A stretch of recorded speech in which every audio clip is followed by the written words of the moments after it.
Consider a library that is so hidden that only a select few individuals worldwide are permitted entry. A location that contains historical records that have the power to alter human history, banned manuscripts, and even occult writings that cast doubt on our understanding of the divine. This isn't a myth. The Vatican Apostolic Library is located here. We shall investigate the mystery behind this renowned collection in this video. What mysteries lie inside its walls? What is the Church trying to keep us in the dark about? And is there information on its shelves that might alter our whole worldview? Prepare yourself, since this trip may reveal more than you anticipated. One of the world's oldest and most mysterious collections is the Vatican Library, formerly known as the Bibliotheca Apostolica Vaticana. Although Pope Sixtus IV formally established it in 1475, its hidden archives are said to have existed for much longer. What distinguishes this library from others? The limited access to its contents is just as significant as its extensive book collection. The Vatican Library is cloaked in secrecy and control, in contrast to public libraries where anybody may access and read books. Only chosen academics with specific authorization and compelling arguments are permitted to peruse its pages. However, why? What is concealed there that requires such meticulous safeguarding?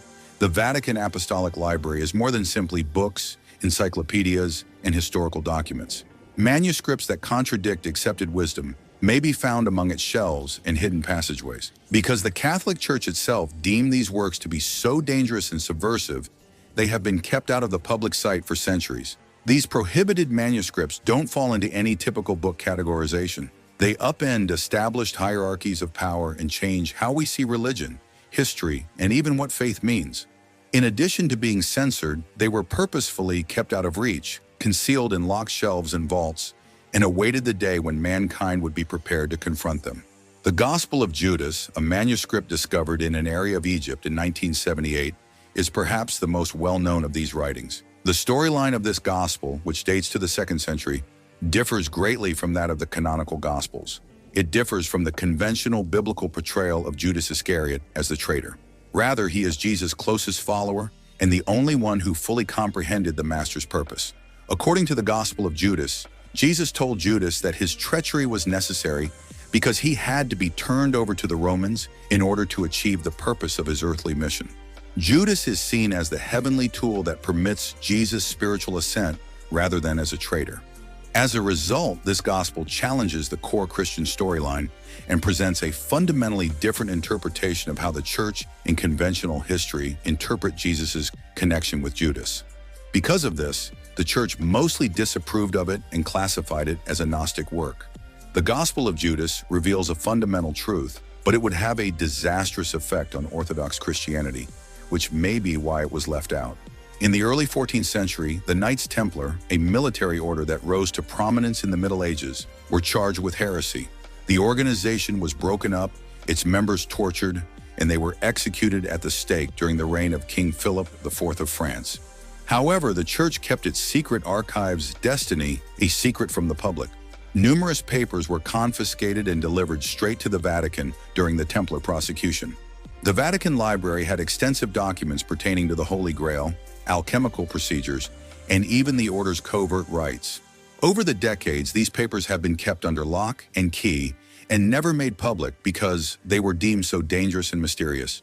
It seems that the Holy Grail, a symbol associated with heavenly power, was essential to the Templars. Documents pertaining to the Grail may include deeply concealed information regarding the actual nature of this relic and its secret power if they are really kept at the Vatican. The Vatican has never permitted these classified documents to surface, and the Templars and their connection to the Grail have given rise to many conspiracy theories over the years. Mary Magdalene's letter is another prohibited document that is allegedly kept within the Vatican Library. A very new perspective on the conventional portrayal of women in the Church is provided by this series of letters purportedly written by Mary Magdalene. Mary Magdalene is presented in several of these letters as a key player in Jesus' ministry, with whom he shared intimate insights rather than just as a disciple. This covert role she performed is also mentioned in the 1896 discovery of the Gospel of Mary Magdalene, underscoring her spiritual significance much beyond the simplistic portrayal found in the Scriptures. She not only comprehended Jesus' teachings, but also gave them her own interpretation, often deviating from the Church's male-dominated outlook. By demonstrating that the early church was much more inclusive and varied than the canonical scriptures imply, these letters have the potential to completely alter our view of early Christianity. The church's whole patriarchal structure and its attitude toward women in the divine position may be called into question if these documents were made public. It is also said that there are papers in the enigmatic Vatican collection that imply that humans have previously interacted with extraterrestrial life. According to these literature, religion is a reaction to transcendental experiences with civilizations beyond than Earth rather than just a spiritual quest. According to some academics, the Vatican may have documents pertaining to heavenly visitation, as well as secret guidelines on how humans might communicate with entities from other dimensions of existence. What more may be concealed inside the formidable walls of the Vatican? The conventional understanding of the Church is called into question by the notion of a universal truth, a knowing that is shared by the divine and the alien. If these writings are real, they could hold the secret to a fresh perspective on our role in the cosmos. One of the worst eras in the Catholic Church's history, the Inquisition served as a tool of control in addition to being a time of religious persecution. The Church attempted to destroy heresies and religious aberrations via the stake fire and the shadow of torture, but it also consolidated authority over knowledge and shaped human history to suit its own goals. The Church was afraid of knowledge being subverted, which may undermine its secular and spiritual power, in addition to the danger of differing opinions. What would happen if the general public started to doubt the hallowed teachings? Or worse, if they unearthed information that contradicted accepted beliefs?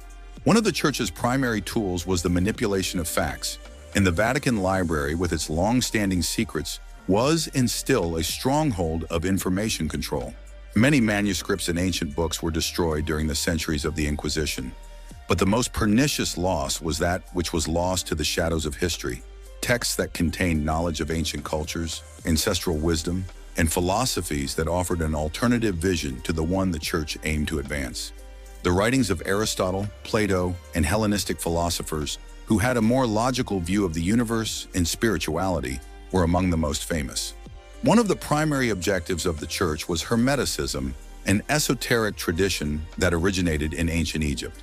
Since it provided a picture of the divine independent of the Church's mediation, its teachings on cosmic oneness and spiritual awakening were seen as hazardous. The Church's monopoly on knowledge was seen as being directly threatened by the hidden knowledge of astrology, Kabbalah, and alchemy. These books' destruction and the suppression of their study were more than just censorship, suppressing millennia of learning that might have freed humanity's intellectual and spiritual potential. They symbolized an effort to wipe out humanity's collective memory. The Inquisitors were particularly interested in books like the Corpus Hermeticum and other esoteric works, but their power over knowledge extended beyond just destroying books.